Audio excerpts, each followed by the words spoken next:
Манай дугаарын зочноор зэвсэг цуглуулагч Гантлага ах маань мөн түүх ухааны доктор Сэргийн Төгч Сүхбаатар маань оролцож байна. Бид өнөөдрийнхөө дугаартаа Монгол улс чөлөөлөх танд хэрхэн оролцсон талаар та бүхэндээ бас товчхон мэдлэг олгох гэж зогссон билээ. За та хоёртой өнөөдрийн мэнд хүргэе. За баярын мэнд хүргэе. За баярлалаа. Баярын мэнд. За Монгол улс маань тухайн үед одоо бүгд найрамдах Монгол ард улс маань энэ дэлхийн 2 дугаар дайны бас нэгэн оролцогч болж тэ нэг одоо өөрөөр хэлбэл шудраг одоо талтнаа байсан гэсэн үг шүү дээ. Бид нар ялагч гүрний тонд орсон. Тэр тухайн үеийн Монгол улсын нөхцөл байдал болон одоо Монголын ардын хувьсгал зэрэг ямар байдалтай байсан талаар та нэг үзэгчд маань товч хэлээч. За энэ Монгол улс бол дэлхийн 2 дугаар дайнд бол эхнээс нь дуустал нь оролцсон. За тухайн үеийн олон улсын нөхцөл байдал гэх юм бол одоо маш хэцүүсэн. За Алхын голын дайн 1939 онд эхлээд за үргэлжлүүлэл дэлхийн 2 дугаар дай ингээд явцсан. За судлаачид бол Алхын голын дайн бол дэлхийн 2 дугаар дайны эхлэлийн биш юм уу гэсэн тийм байр суурийг илэрхийлдэг. За энэ янз янзын байр суурийг илэрхийлдэг. Миний хувьд бол ерөнхийдөө дэлхийн одоо 2 дугаар дайны эхлэл Алхын голоос эхэлсэн болов гэж бодож байна. Үндсэндээ Алхын голын дай 1939 оны 9 сарын 16-нд гадсаа дууссан дараа хэдийгээр манай нэг зүүн хязгаар тий гайгүй болсон ч гэсэн нэлээд санаал тийм төгшүүртэйс. Яагаад тэгэхээр хэдийгээр Япон Орос хоёр дайныгаа зогсоогоо за 1941 онд хоёр тал төвийг сах гэрээ байгуулсан. Гэвч энэ гэрээ гэдэг бол одоо тий цаасан дээр гэрээ. Гэтэл цаагаар одоо ямар үр дагавар гарах вэ гэдэг бол Орос Германы бас төвөөсгсөн байж нэгэн дугаар довцолсон тий энэс харагдчихсан. За манай хэлийн цаа гэх юм бол үндсэндээ нэг Японы Каунтуны хармын нэг сая орчим цэрэг ингээд үндсэндээ бөөгнөрөө байжсэн. За мөн дээр нь манай өмнө төрш хятад бол одоо Японтой бас байлдаад нэлээд тийм буужгинсан. Тэгээ манай ерөнхийдөө зүүн хязгаар бол асуудалтай баруун талд тэгэхээр манай баруун хилийн тулгуурлалтууд эд өргөмжсэн ийм одоо төвшөөтэй цаг үед Монгол улс маань дэлхийн 2 дугаар дайнд оролцсон. За дэлхийн 2 дугаар дайнд манайх 39 онд за ингээд Алхын голын дай үргэлжлээд за 41 онд Зөвлөлт Германы тий хоорондоо эхлэхэд манайх бол хардны туслах протоколын дагуу гэрээний дагуу зөвлөлт бод улсад тусалсан. За манайх мэдж байгаа тий 500 мянган автомор худалдах хувь бэлгэлсэн. За мөн 8 удаагийн бэлгийн цуваа ингээд маш их юм өгсөн алт мөнгө. За мөн Нисэх онгоц эскадрил танкийн бригад хүртэл ингээд байгуулж өгсөн. За ингээд манайхаа зөвхөн энэ эд материал өгөхөөс гадна тухайн зөвлөлт бод улсад сурж исэн монгол оюутнууд оролцсон байт. За энэ бол нийтдээ бол сүүлд Оросууд таарахта 500-аад одоо монгол хүн оролцсон гэж үзээд байгаа. За энд нь болохоор Киев, Харьков, за Львов, за Ленинград, за Сталинград, за Москвад сурж исэн монгол оюутнууд яг дайны яг л оролцсон. Юу тэр гадаад оюутныг зөөгөөд явах. Энд яг хаягдсан. За манайх бүсэлтэнд орсон, амир өгсөн ч байгаа, бүсэлтээс гарсан ч байгаа. За энэ дайнд туслаа оролцсон. Мөн тухайд улс төрийн хэл сэрэг төртөөд нутаг хэлмэгдсэн нэлээд хүн оролцсон байт. За тэгээ одоо сайн манайхан Батамлахын төв архиваас 2019 онд гаргасан дайч нөхтө мартахгүйгээр ном байгаа. За тэн дээр бол яг Монголоос дайнд татгаж амир өгсөн нэмийн ампил цэмпил гэх мэт одоо тий Монгол улсууд ингээд нэр устгаа намтартай байгаа. Тэр улсууд маань бас эндээс ингээд татж байгаа дайнд орсон. За мөн одоо улсын хэл сэрэг төртөөд амир тэр нутаг загц улсууд маань бас оролцсон. Лам хүмж байгаа, энгийн хүмж байгаа, боройдууд ч байгаа. За мөн дээрэс нь Монголд амьдарч исэн местний гэж Орос иргэд маш олноор энэ дайнд явсан. За ингээд дэлхийн 2 дугаар дайны ерөнхийдөө Орос Германы байлдааны ажиллагааны санаачлаг Оросын талд хизээ ирсэн хэрэг ерөнхийдөө Сталинград Курсын тулдааны дараа л үндсэндээ ирсэн. Ингээд дэлхийн гүрнүүд үндсэндээ энэ дайны дарга нөлөөний бүсээ хувааж авах төлөө ингээд ярилцж гисэн. За ингээд 44 онд 2 дугаар хооронд нэгжлээ үндсэндээ Германыг буулгаж авах баг тодорхойлоод ирсэн. За энэ үеэс ерөнхийдөө ингээд талууд дэлхийг яаж хувааж авах вэ гэдэг юм их гүрнэд асуудыг шийдээд ирсэн. Энэ завсар бол зөвлөлтийн одоо 50-аад дэсний санал бол үндсэндээ бид өмнөд хэлхийн дагуу бүүпэр улстай болмоор за тэр нь бол Монгол. Одоо Монголын тусаар тогтнолыг дэмжиж гэсэн байр суурийг илэрхийлж ирсэн. Гэхдээ тэрийг бол одоо байгаа статус quo юу одоо байгаа байдлыг хүлээмжшэрэг. Одоо байгаа гэдэг нь биднээс 1921 оноос үндсэндээ биднес өөрсдөө тусгаар улс гэд үзээд ирсэн. Тийм учраас яг тэр байдал нь үзээч гэсэн тийм санаалтай. Тэгээд үндсэндээ энийг хамгийн тод ярьсан газар нь бол 1945 оны Кремийн Ялтын баг хурал дээр үндсэндээ холбоотон 3 гүрэн хуралдахад энэ асуудал хилцсэн. Гэтэ энэс өмнө хилцсэн байд. Яг тэр өмнө 43 он тэр Каирын Египт болсон баг урал дээр Орос ороогүй л дээ. Англи, Америкийн нэгдсэн улс тухайн том дунд тэрэг улс буюу Чанкаш Орос. Энэ дээр Монголын асуудлыг ярьсан бол Америкийн ерөнхийдөө тодорхой юм хэлээгүй. Ерөнхийдөө тексийг хайсан. Энэ бол өмнө яг Оросууд анхааруулсан. За тэгээд Яалтын баг урлаар хэд хэдэн асуудал хилцсэн. Нэг нь Оросын тэр өөрхөн тавьсан. Оросд Америкууд болцол тавьсан л та. Германыг буулгаж авах нь тодорхой боллоо. Германыг буулгаж авсан дараа 2-3 сарын дараа энэ Германы холбоотон энэ одоо Японыг Аз төвд Японыг буулгаж авъя. Эний тулд зөвлөлтийн зэрэг орох хэрэгтэй байна. Америкийн зэрэг яагаад болохгүй нэхэр нэгдүгээр тэнд манжуур цэрэг болгоно гэдэг Норманд цэрэг болгосноос бас дүүх хэмжээнд маш их зардал гаргана. Цаг хугацаа алга. За мөн маш олон Америк цэргийн амнаас өргөдөд байгаа учраас ерөөдөө зөвлөлтийн цэргийг оруулах бодлого зөвлөлтийн удирдлагаас юу гэж хэлсэхээр биднес орж болно. Тэгэхин сая ингээд Герман манайх руу довтсон учраас зөвлөлтийн ард түмэн бүхэл бүтэн чадлаараа ингээд байлдаж Германыг болгож авсан. Энэ бол зөвлөлтийн ард түмэнд одоо тий энэ дайны утга мөн чанарыг ойлгуулсан зүйлс. Харин Японы эсрэг дайны утга учирыг биднес юу гэж ойлгуулах юм бэ? Бид гэрээтэй төвсөх гэрээтэй. Энд ойлгуулах нэг зүйл бол бидний үнэнч холбоотон Монголын ард түмэнд тусгаар тогтнолыг энэ дайнаар олж авах гэдэг биднес тайлбарлах юм уу? Өмнөд хэлхийн дагуу найдвартай бүс байгуулах тийм зорилготой гэдэг хэлсэн. За үндсэндээ ингээд зөвлөлтийн санал бол шууд Монголыг тусгаар тогтнолыг дэмж нөгөө Монголыг бүбэр ус болгож байгаа юм аа. Тэрний хүчинд зөвлөлтийн зэргүүд одоо ингээд дайрч болох юм гэсэн тийм байсууд илэрхийлсэн. За энэ бол одоо Америкийн нөхцөлс маш хүнд сорилт байсан. Яагаад тэгэхээр Америкийн нөхцөл тухайд дунд тэрэг улстай бүр маш зузаан харилцаатай бүр стратегийн түвшинд харилцаа. Тэр ч байтугай номондлог командлагчаар Чанкашиг томилоод орлогч нь Америкийн генерал Сидлвэг бүртлэнгээ томилсон байсан. Гэх мэт маш тийм зузаан харилцаатай байсан. Тийм учраас одоо үнэнч холбоотноо Аз төвд том холбоотноо гомдох одоо тий Америк зүрх байв. Гэхдээ л Америк зэрэг олон мянган Америк зэргийн амнаас тэгээ улс төрийн хилцээр мөн одоо өөр өөрсдөө болцол Америкийн нөхцөл гэсэн Японд хяналтаа тогтоох номхон таларлуудыг авах гэх мэтийн болцолтой Британи гэх юм бол одоо Гонконгийг авна тийм. Гонконгийг л одоо Британд өгчих юм бол тэр Монголын тусгай тогтнолыг Сталины хэлснээр шийдэх дэмжих гэсэн байр суурьтай тийм. Ер нь их гүрний дөөр үрсэн саналаа тавьсан. За ингээд үндсэндээ Каирын баг хурлын дараагаар гэхэл Монголын асуудал яригдсан. Яригдаад яваадсан. За жишээ нь одоо Сталин январын арга хэрэгэлсэн. Жишээ нь 7 сард Монголын удирдлагч Чавасыг дуудаад анхудаа төрийн тэргийн хэмжээнд хүлээж авсан. Авахтаа бүр тий 3 хүн таруултай. Улаан хэлтвч Тэнгис агаар тий хуурай замын зэрэгтэй ингэж байгаа. Энд чинь яаж ихэр тухайд хятадын одоо гадаад тэргийн сүнзэвэ одоо нөгөө ирцэн байсан л та. Тэднээс энэ бол тусгаар уус шүү гэдэг харуулж байгаа мессеж. Тэгээ одоо тэр Португал ярих бол маш их л тэ одоо нэг яагаад авах гэдэг хүртэл Сталин бүр сүлд аргаар байд танаас аавна гэж одоо Монголыг буцааж аавна гэж саналтын гар зэгээ бүр уурлаа хашгирч ирсэн. Тэгээ энд эцсийн эцэст одоо хятадын талд юу гэж яасан гэхээр Монгол тэгвэл энэ Японы эсрэг гэдгийг харуулж. За мөн одоо Монголын ард түмэн өөрийгөө өөрсдөө одоо тусгаар төлөвлөө гэдгийг харуулж байгаа. Тэгвэл би тэр санал оруулалт гэж байгаа л та. Тэгвэл одоо хятадаар улс хүлээж бэлэн гэдэг. Яг го Чанкаши тухайд бүр хамгийн сүүлчийнхэн буултыг хийсэн л та. За яг го Монгол өөрийн гэсэн гадаад бодлоготой зэвсэг хүчинтэй тий байж болно. Бүр орсон цэрэг байсан ч болно. Гэхдээ хятад нэг хэсэг шүү гэсэн.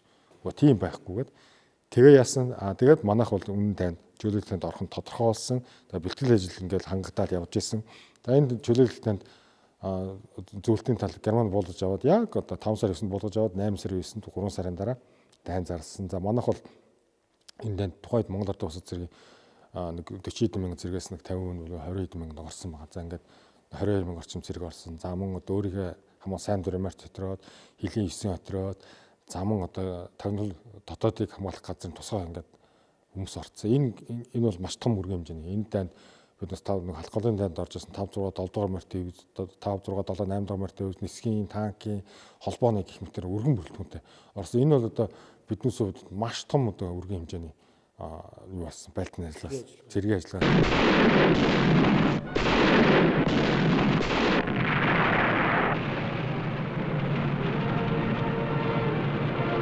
Монголын ардын хөлсгөл зэрэг олон 100 км-ийн хүнд хэцүү замыг туулж дайсны улайрсан эсэргүүцлийн ницаасаар цагаан хэрмийн загт хүрч Жанч хүүгийн даваанд гарлаа. 40,000 хятад иргэдийг дайчлан нойрхоолгүй ташуурдан ажиллуулж 5 жилийн турш ихэлсэн Жанчхүүгийн давааг Япончууд юу ч халдашгүй зайцгэж нэржээ. Үнэхээр Жанчхүүгийн даваа бол даваа биш. Харин тэр ярам бууз өсөг төмөр бетон хаалт, галын цэг, харилцах шуудуу, төмрүүдсэн тор, минийн талбайгаар дүүрсэн аюулын орон байлаа. Энэ мэдлэлийг мариунсан Монгол хүн нэвтэрч хизээж чадахгүй гэж Японууд бат итгэж байжээ. Гэвч Монгол зөвлөлтийн дайчид олон жилийн бэлтгэлтэй давагдшгүй зайзгагчийн 3 хоногт цөмцөгсөн юм. За энэ бол одоо биднээс л энэ тангаар ороогүй. Биднээс зөвхөн үр байгалийн фронтын Орос бол одоо Япон руу 3 фронтоор дайсан. За Алстанд 1 2 үр байгалийн фронтын манайх өмнөд бүлэг буюу Плевийн командлсан Монгол зөвхөн морт механикжуулсан групп бүлэг гэж одоо тий. Тэр нь ингээ багтаж энэ байлаанд орсон. За энэ бол одоо монголчуудад том дайныг төгсөх нэг том боломж, тусаар тахтанд олж авах нэг боломж, Японы эсрэг гэдгийг харуулах том боломж болсон. Энэ бол тэ яахгүй маш их цус хүч хөдөлмөр тий улс төрийн яриа хэлцээ золиосоор олж авсан эрхчлөлийн төлөөх том дайн байсан. За энэ дайны үр дүнгээр мэдээж 10 сарын 20-нд тий биднээс тусаар тахтандаа авч баталгааж болсон.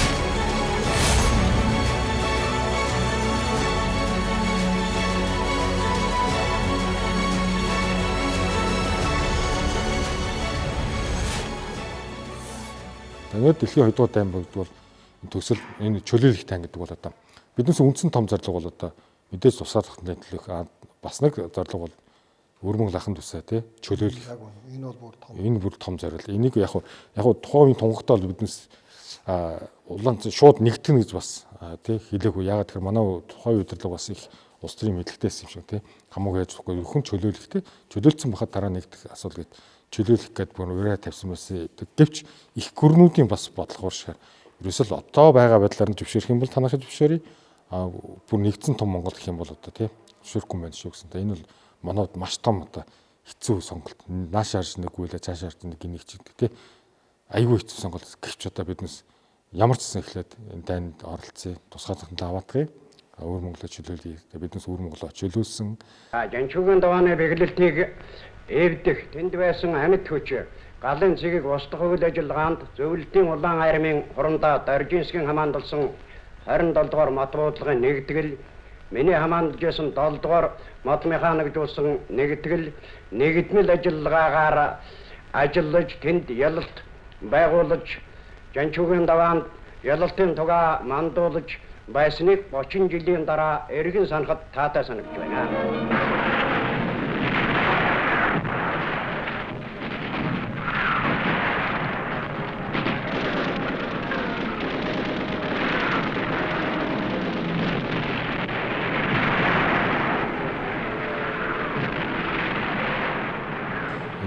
Биднээс улс төрийн том зорилгоо биелүүлсэн. Тусаар тандалж болсон өр монголчууд ах トゥ усаа дайсны гараас ингэж чөлөөлсөн. Энэ бол одоо яхахгүй монголчууд биднээс түүхэн ач холбогдолтой дайн за мөн энэ дайныг биднээс тэмдэглэхийн хувьд хатхын голын дайнаас илүү түүхэн ач холбогдолтой тэмдэглэх ёстой. Нөгөө талаар 10 сарын 20 гэдэг бол монголчууд биднээс хувьд тусгаар тогтнолын бас нэг баяр те.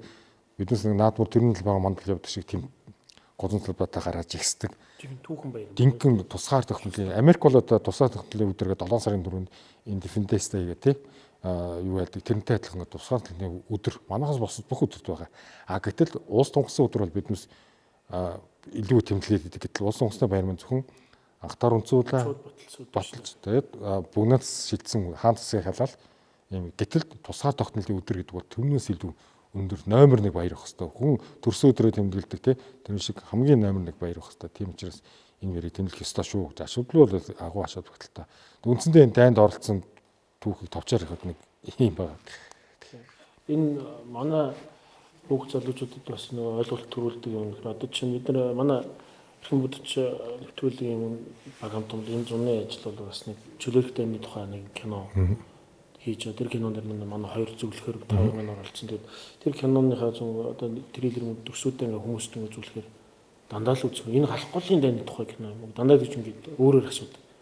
Үгүй наа чин чөлөөлөхтэй юм байгаа. Тэр нэг погоны юм хуцны мөр гэдэг яриад хөтөн хүмүүсийн дунд халахгүй чөлөөлөхтэй гэдэг ялахгүйгээр нэг ойлгоод байдаг. Уулын зүүн нь бол яг ач холбогдлоор бол чөлөөлөхтэй хамаагүй илүү том юм. Дээр нь манай цэрэг Монгол улс маань тэр үед бүгдээрээ дайны байдал шилжиж Япон улсад дайн зарлаад тэгээд дайраа дээрэс нь бид нар одоогийнхоор бол гадны улсад үүрэг гүйцэтгээд хөлийн чандтай үүрэг гүйцэтгээд ирсэн том үйл явдал. Тэгээд тэрийг нэг талаар юм залуучууд сайн мэдэхгүй байгаа учраас энэ жоохон би бас харамсч байна. Тэгээд энийг зөв ойлгуулах юм. Тэгээд дээрэс нь энэ баяраа илүү сайн тэмдэглэдэг болох юмсан гэсэн бодлоо. Тэгэхгүй нэг бас энийг бас нэг сайн өргөн тэмдэглүүлэхгүй байх бодол бас байдгүй.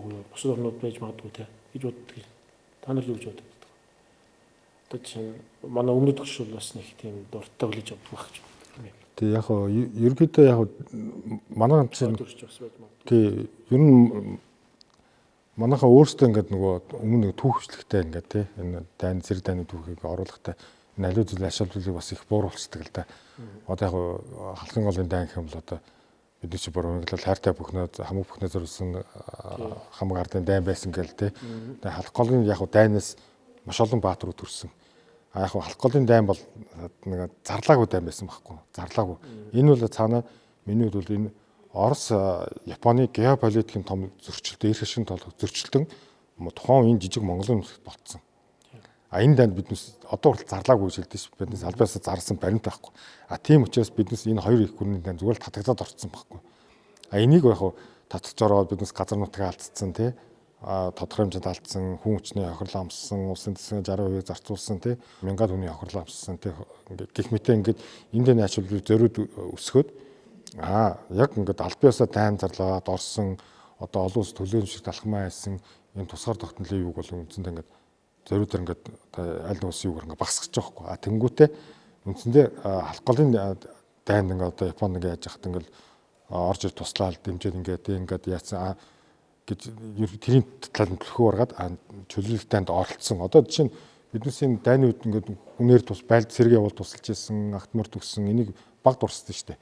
Тэгээд байлдын манжуур энэ чөлөөлөлт дайны төгслийн ажиллагааг гэхээр яг улс төрийн зорилгоор тэгээ одоо чөлөөлөлт ингээд чинь Өвөр Монгол ахын тусаа чөлөөлөн за энэ явах юм цаашдаа бөрөөд ахын тус нэгдэн нийлж гэдэг юм уу улс төрийн зорилгоор ингээд ингээд хараад энэ дайныг зориуд ингээд бүдүүрүүлдэг тийм ач холбогдолтыг үн цэнийг доошлуулдаг тийм за тэг үндсэндээ юугд яадаг хэрэг зөвлөлтийн 3 том фронтын Өвөр Монголын фронтын л одоо нэг жигүүрт нөмөрт ингээд хэдэн монголчууд ороод тэгээ нэг явж исэн чинь цагаан дээр хатсан чинь байлдааны ажиллагаа дууссан ч гэдэг юм.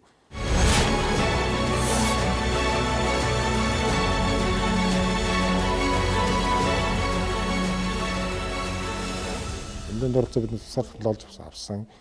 Тэг.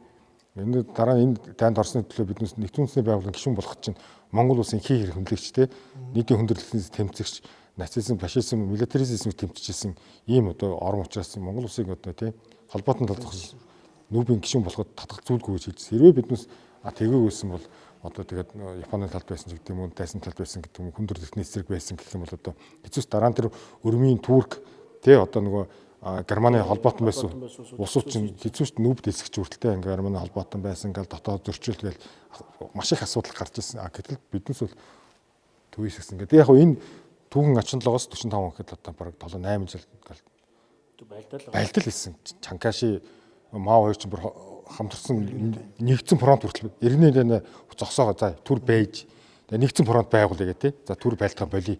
За нэгдсэн фронт байгуулъя гэдэг нэгдсэн штабтай нэгдсэн удирдлагаа болоод Японтай байлдал. Тэгээ яг цагаад тусан чинь дийлэггүй л байсан шүү дээ. Дийлэггүй. Сүүлдээ бүр хоорондоо ч байлдаад. Тэгээд одоо Чанкаш нэг Маотай байлдсан, Японтай байлдсан, Японтай нэг Маотайгаа байлдсан, буцаагаад Японтай байлдаг ч юм уу бүр учир зам ингээд очсон. Тэгээд бахан удирдлагууд нэгдсэн удирдлагад ордог жишээ нь одоо коммунист захирдаггүй ч гэдэг юм уу, комендантын хан захирдаггүй. Ингээд үндсэндээ манахаас хүн ам ихтэй, цэрэг зэвсгүүд ихтэй. Чанкашид Америк асар их зэвсгээр тусалж исэн. Оросууд болохоор Маод асар их зэвсгээр тусалж исэн. Тэр үедээ халахын голын дайнд олдсон зэвсгүүдийн хүртэл тэр өгцөн байсан шүү дээ. Ингээд байхад дийлж чадаагүй байхад нь Орос Монголын цэрэг те жижигхэн Монгол орж ирээд чөлөөлөөд те өөрсдөө хизээч 8 турш эвдэж чадахгүй 30 мянган хүнийх нь амьсаар болсон жанчхүүгийн даваагийн тий бэхэлтийг авч чадахгүйс нэг Монгол зэргүүд орж ирээд эвдээд ингээ аваад өгчин гэдэг чинь хэн ч гэсэн бас тий бас үндэснийг өөрхөн үзэл байна тий нэг жижигхэн үнсээр ингээ тий чөлөөлүүлсэн гэхээр бас эвгүй санагдаа. Тийм учраас бодлоор ямар нэгэн саад хийх ч юм уу хийхгүй л ажихэд ач холбогдохгүй ч юм уу зориуд унтраач ч юм уу Иймэрхүү байдал бол маш их ажиллагдаж байна. Энэ бол ингээд харамсалтай түүхийг тий. Монгол зөвлөлтийн мордмыг анигжуулсан бүлэг давшилтын 2-7 цагийн дотор дайсны зэргүүдээс 21,000 гаруй амьтгүйч олзсон нь дайн эхлэхэд манай улсаас байлдаанд анхруулсан цэргийн тооноос давж байлаа. Монгол зөвлөлтийн ард түмний замт дайсан Аз дахь цэрэг дайны аюултай голомт милитарис Японыг Монгол зөвлөлтийн цэрэг богино хугацаанд бутнэр гэж зүүн хойд хятад өвөр Монгол баргын нутгийг Японы түрэмгийлэгчдээс үрд чөлөөж өглөө.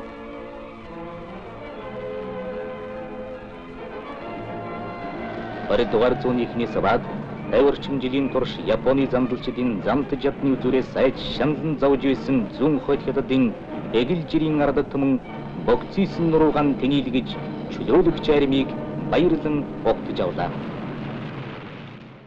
Энэ танд одооны хүүхд залуучдын бүгдийнх нь эмээ өвөд нь орж ирсэн. Эднээс бүгдийнх нь эмээ өвөд төр өвөгдөөцсөн бүгд улс орныхоо төлөө 100% саналаа бүгд саналаа гэсэн. Энэ санал хураалтанд оролцохоос татгалзсан өвгөө хүн бараг байхгүй шүү. Яхаа өвчтөө зам тавьсан шалтгаанууд тодорхой тооны улсууд те өгч чадаагүй. Тэрнээс бусад бүх хүн оролцож саналаа өгсөн. Тийм учраас бүгдэнд нь хамаатай. Биднээс өвөгдөөцтэй та бит гурвуулгын өвөгдөөц эмээ өвөө те бүгд хамаатан хүртэн эрхээ урууга бичиг үсгүүн эрхээ урууга бичиг үсгтэн те ингээд зурж исэн. Тийм учраас бүгдэнд нь хамаатай бүгднийг нь мэдж явах хэвээр юм түүх бас бүгдээрээ бас ингээд баярлж явах хэвээр баяр учраас одооны хүүхд залуучууд маш сайн ойлгох. Хамаа биднээс хамаагүй их биш. Бүгдэнд хамаа. Энэ бол нөгөө манай ахны залуучууд бүжигсэл төтөө ойлгож байна. Дэлхийн урдын дуус өдөр гэл өнгөрт 5 сар 9 тийм 5 сар 9. Ши наа чинь 9 сарын 2-нд дуулна дууссан юм. Гэтэ одоо энэ жил 9 сарын 3-нд бол хятадаар одоо тэмдэглэх гэж байна. Өмнө нь бол Японы дараалал чөлөөлөгчсөний баяр гэдэг байсан бол энэ жилээс эхлээ Японыг ялсны 80 жилийн яваа бид тэмдэглэх гэж байна. Ингээ бодохоос. Тэгээд эндийг ачаад төлөвчтэй болоод байна тийм. За Сүхбаатар доктор хэлж байна. Яг манай энэ Монгол цэргийн за энэ богдоонд Монгол улсаас авахгуулаад эхэлсэн цэрэг дайны ажиллагааны одоо энэ асуудлыг маш бага ярьдаг. Маш бага. Тэгэхээр бид нар хичнээн хүнээ алдаж хичнээн одоо хөрөнгө юмараа хохров энэ юм түүхэнд байгаа. Тэгээд энэ ямар нэгэн хэмжээнд бол яригддаг уу? Тэ? За одоо 500 байлдан гэхэд бол ингээд бүдэг байдаг. Одооноос нэг тодорхой гарч. Тийм. За тэгээ ардын хувьсгалын тулаанууд байна. Энд бас яг юу болсон бас л тодорхой бос байдаг. Одоо тэр улаан чулуутын тулаан гэж тийм. Одоо тэр Гаминдан барууны цэргийн шин дийлэнх нь монголчууд биш. Тийм. Тэр тэгвэл монгол цэргийн тулаан байхгүй. Тийм монгол цэрэг тэнд одоо барууны талд биш. Монгол их орно гэдэг сэтгэлээр л тэнд тулж байгаа. Тийм харийн дөрөнгө бэлгчтэй. Яг хөө нэгэнтээ нийлж нөгөөтгийг дарсан тийм. Сүүлд нь буцаад нөгөөтгтээ нийлж дарсан. Тэр бол их сонин түүх байдаг тийм. Игэх жишээ нь за тэгээд одоо ховдог чөлөөлөх манай аяндаа Монгол улс одоо тусгаар улс болоод хамгийн анхны аяндаа хийсэн гэдэг. За тэгвэл тэр одоо ямар хэмжээнд явсан бас л бүдэг. Тэгээ яагаад энэ бүхэн ингэ далд байгаад вэ? Тэгээ байдаг боломж байдаг бол бүгдийг хэл гаргахын судлахын үүсгэхийн шин тэ хин хэн байсан ямар хэмжээнд явагдсан хин хэн хийсэн хаа хүрсэн. За дараа нь ингээд бас ховдог чөлөөсний дараа алтан цаадах урайхан 3 хушуу гэдэг энэ хятадын мэдлэл үлдэх гээд байсан. Одоо Балтбаан байна, одоо тэр Нацаг ноён хятадын талд. Тэгвэл тэднийг тэр нутгаа бид нар авах гэж бас 300 байлдан явуулсан гэдэг. Гэтэл тэр бас дахиад бүдэх байхгүй. Хин явуулсан, ямар хэмжээнд явуулсан, хичнээн цэрэг орсон. За тэгээд амжилтанд хүрээгүй. Тэгэхээр яагаад амжилтанд хүрээгүй юм? Гэх чинь ингээд яриад байгаа бол бидний маш их юм бий. За алхын голын дайм байна. За тэгээд энэ чөлөөлөх дайм байна. За дараа нь одоо баруун хилийн тулгаралтай. За энэ бол зарлаагүй дайны хэмжээнд явагдсан. Маш өргөн хэмжээнд өргөн удаан хугацаанд явагдсан бас нэг юм байдаг. Тэгээс одоо бид бас ингэж ярьдаг нэг 32 оны зэвсэг тэмцэл гэдэг нэг лам нарын бослого тэргүү бослого.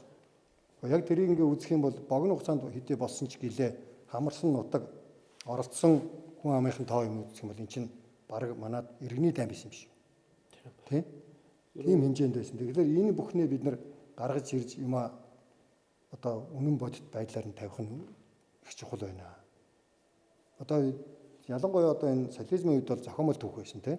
53 онд одоо Монгол ард улсын түүх гэдгийг Оросууд Москвад бичээд батарж өгсөн байдаг. Тэгээ тэргээр нь одоо бүх ихтэй сургууль одоо 10 жилийн сургуулиас ахгуулаад тэр түүхээр бид нар явсан шүү дээ. Хэдүүл одоо 8 жил чөлөөлөх дайныхаа тухай тийм. Одоо чинь одоо энэ Үзэгчтэй хэлэхэд манай Монгол цэргийн музей маань чөлөөлөх таны 80 жилийн хойд зориулсан танхимаас өөрчлөөд засаж бэлтгэсэн байна. Тэгэхээр та бүхэн 9 сарын 3-нд одоо Ялтын баярын өдрөөс ахуулаад энд ирж бас танхимдаа үзэж танилцаарай. Бас тухайн танхимд бол одоо Монгол цэрэг, Монгол ардын хувьсгал цэрэг болгон бүгд амт Монгол ард улсын бүх иргэд яаж оролцож ирсэн талаар одоо бас сайхан сонирхолтой бодод хэлж байсан байна. Тэгээд хэдий сайхан танилцах хэрэгтэй. Ямар ч байсан бидний ард бол тухайн үеийн чөлөөлөх тайны үед оролцож байсан Монголын байлдааны ангиудын байлдааны төврүүд бүгд гаргасан байна. Тэгээд дээр нь болдны бид ялуу гэдэг медаль. Энэ одоо медаль болохоор Японыг ялсны дараа Японы дайнд оролцсон буюу одоо энэ чөлөөлөх дайнд оролцсон бүх дайчдад болон бас энгийн алба агчдад төсөөлөл болгож байсан юм тийм.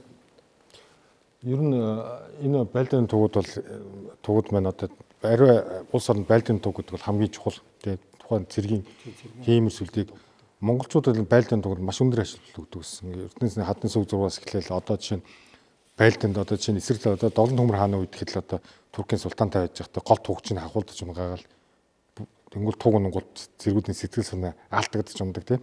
За тэгээд манайх чинь бүр их хар сүлд, цагаан сүлд, алах сүлд тэгэл бүр маш гоё нарийн эртний соёлтой одоо туг барьж байгаа хүн бүр шил сонгодог язууртан алтан ургийн тийм ингээд байдаг. За тэр заягаар одоо манай байлдааны туг бол одоо энэ халахын голын дайнд оролцсон, зааман энэ чөлөөлөх дайнд оролцсон. Энэ бол одоо Монгол цэргүүдийн цус нулимс хүч юу бүх хиймэрлэндээ шингэсэн. Одоо манай цэрэг бол амьд туг гэж ярьдаг. Тийм учраас энэ байлдааны тугийг одоо хар сүлчин гэж анги байгууллагуудаар аялуулж ингэж цэргүүдийн хиймэрсэндээ сэргээж мөргүүлдэг. За хуучин сос нийгмийн үед бол 60-70 одоо 80 оны бас анги байгууллагуудаар их аялж авдаг. Дайчин тугийн замналтай тийм дайчин тугийн түүх их ярьдаг. Тэгээд манай Монгол цэргийн музейгээс ийм гоё ингээ үзэсгэлэн гаргаж байгаа бол одоо маш их баяртай. Энэ нь л одоо байлдааны тугууд бол манай дайчдын яг одоо өөртөө дайн байлдаанд авч орсон байлдааны оройн дэд шүтэн тугнууд байгаа. Тийм учраас энэ бол одоо музейд ингээд хүндэтгэл залгагдана гэдэг бол одоо маш тий гайхалтай үр хэрэг гэж би бас бодож байна.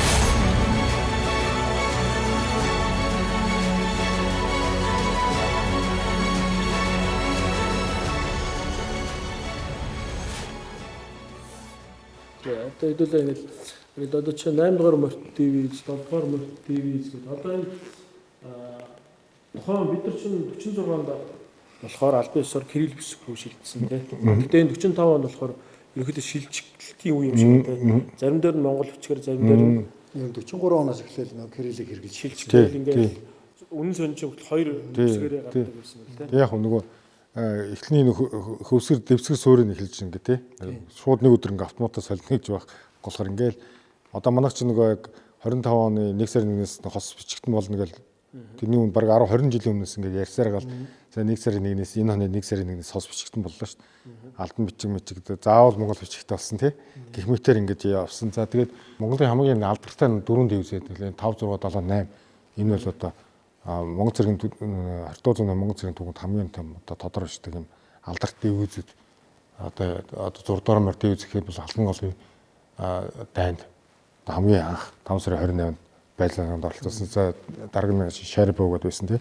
Дайм өргөдөө дараа нь Нандар болсон гэх мэтэр за 5 дугаар морь дэвүүз 7 8 гэж одоо 8 гэж одоо манай Нинтасрын тий Баатрин команд гэсэн. Ер нь Монгол ардын тухайн үед одоо Монголын нөгөө хүн ам зай зэрэг татлагыг үнэлж чад энэ Монголд энэ морь дивизийн бүтц их дивиз хамгийн дээдлэн дивиз байх л ингээд ерөөдөө тохиромжтой юм байна гэдэг. Тухайн дивиз нэг дунджаар нэг 2000 орчим тий нэг хүнтэй яг нөгөө ян замтоос хамаарал 2000 орчим. Тэгээ дотроо одоо нөгөө хороодуудтай тий одоо нөгөө хуягтын юу нэгэл тий бүгд хуваагдаа явчихдаг. Тэгээ хамгийн тохиромжтой бүтц гэх юм бол ерөөдөө дивизийн бүтц байсан.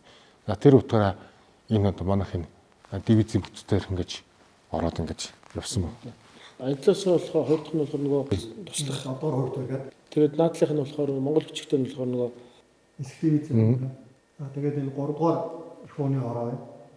За тэгээд холбооны анги. Өөрөөр хэлбэл нөгөө бид тэр дайнд болохоор хийж бүрэн зэвсэгтэй болсон шүү дээ. Холбоотой. Энд дээр нэг тог одоо харахад дотоо байна. 3 дугаар өндөр хаан дээр иржсэн 3 дугаар танкийн хорооны тог. Тэр одоо байгуул яг л гүйцэд болох юм байна гэж За мөн одоо ардын өөрийгөө хамгаалах сайн дур морцторууд юм бас. Тийм бас. Тий байх хэвээр яг манай бас мөдөд хадгалтай гэж магадгүй. Маш дотоод хамгаалах нь бас туг хөлийн төгч юм уу те. Хөлийн одоо нэмэгдүүл хөлийн 9 отрууд үүрэг үүсгэсэн. Тэднүүд чинь бас энэ бас яг бас хөлийн музей дээр бас үзсэн гарч иж магадгүй те. Тэндээ бас тавьдаг хэвээр. Гэх мэтэр гэх юм бол одоо энэ манай дайчин замналтай байлдны тугууд баг. Одоо ч гэсэн монголчууд энэ туг бол их маш их хэмжээтэй хайрлаж явдаг шүү дээ. Ангийн төгч ирхэн төг. Гудааж болохгүй. Тий.